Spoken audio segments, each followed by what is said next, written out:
But all of the research that's done today is using this way of starting with the DSM diagnosis and then doing that. So all the smartest people who are trying to find new specific cures, they start with that.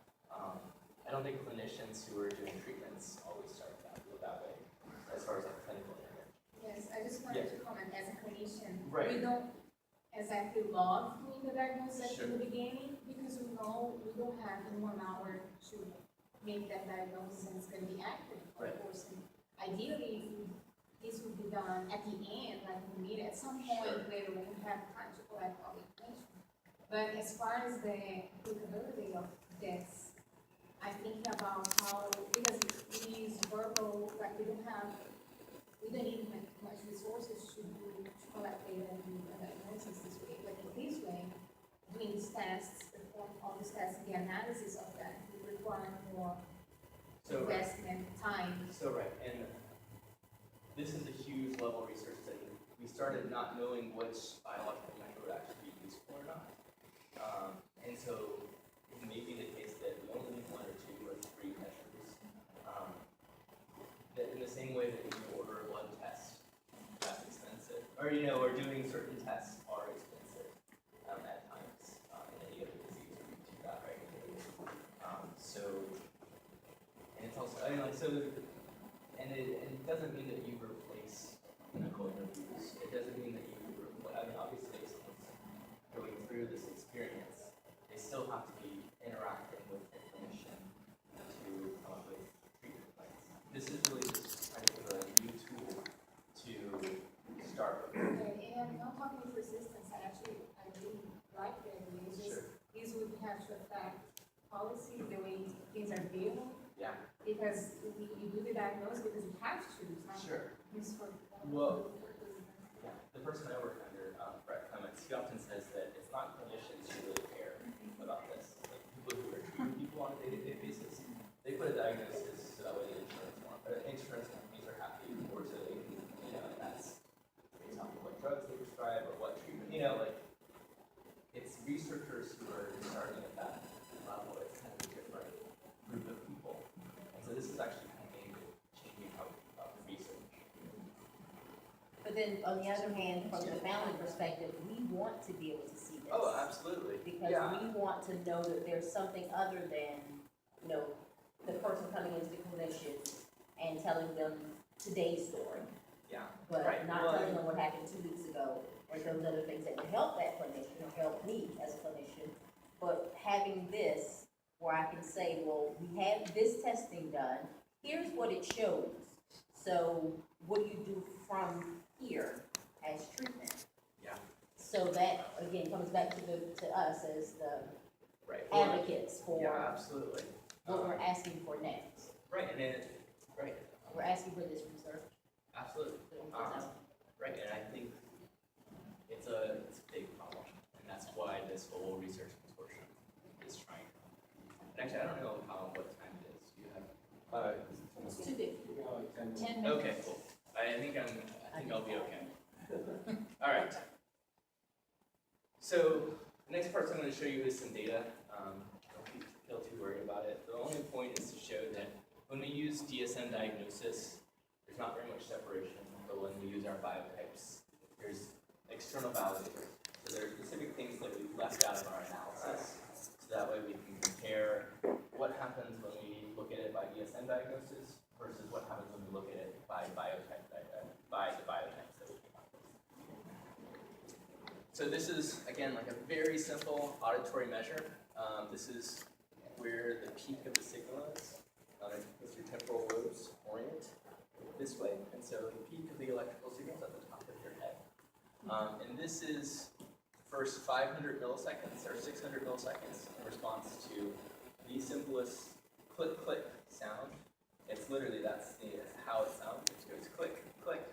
And the point of this figure is these 3 gray lines here are what it looks like by DSM diagnosis. There's no separation between the groups. If you were to look at their responses between these groups, you would think there's nothing different between their brains.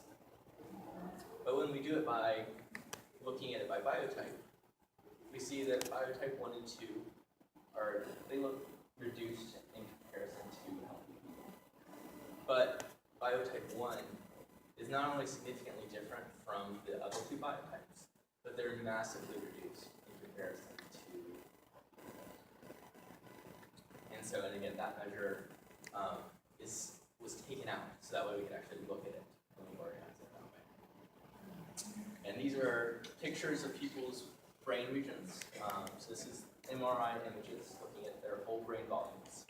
And basically, the big takeaway is that these higher yellow means that there's a bigger difference between groups.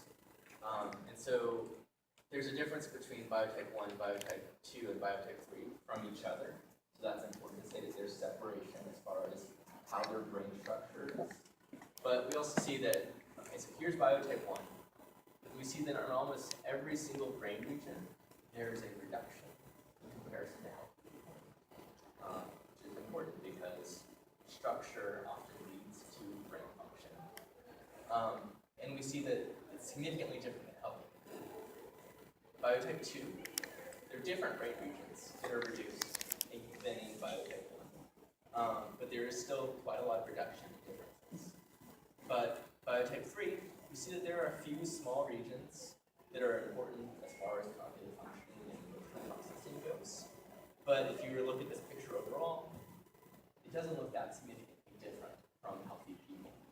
And so what this is telling us is this is an external thing that didn't go into the original creation of biotypes. But when we look at it based off of this grouping, it clearly shows us that there are what brain regions and different what brain regions we should care about and do research. And again, if we were to do the same map, comparing schizophrenia versus schizoaffective disorder versus bipolar disorder, there wouldn't be hardly any differences between all three of those groups. There's all people who have ongoing treatment or have had disorder for. Yeah, so I think the average years is like 7 or 8 years after. So they're chronic outpatients, and there are almost all medication.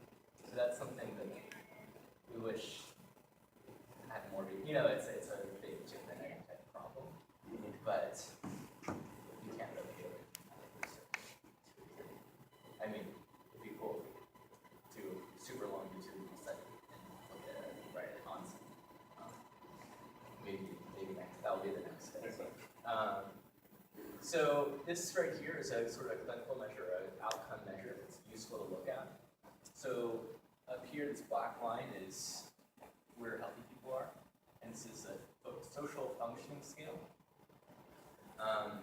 And so this is just basically how well you're able to hold down a job, how well you're able to live on your own, those type of questions. It's made into a scale. And if we were to look at this by DSM diagnosis, it would basically be somewhere like right around here, and all three groups would look the same.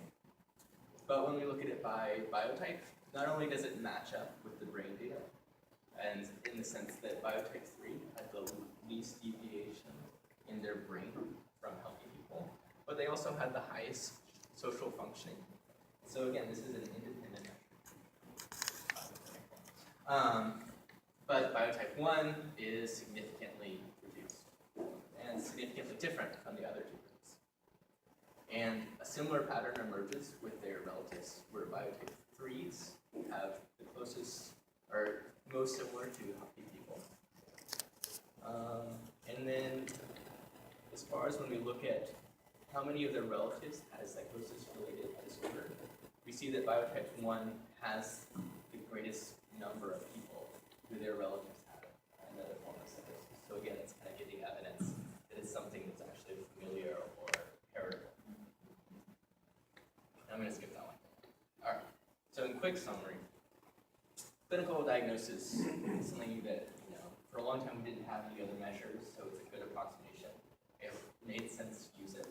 But as far as actually making progress of finding a biological marker or cause of these disorders, it isn't going to cut it. Clinical definitions are not very good at marrying biological causes. So expecting it to be that is really expecting too much. And so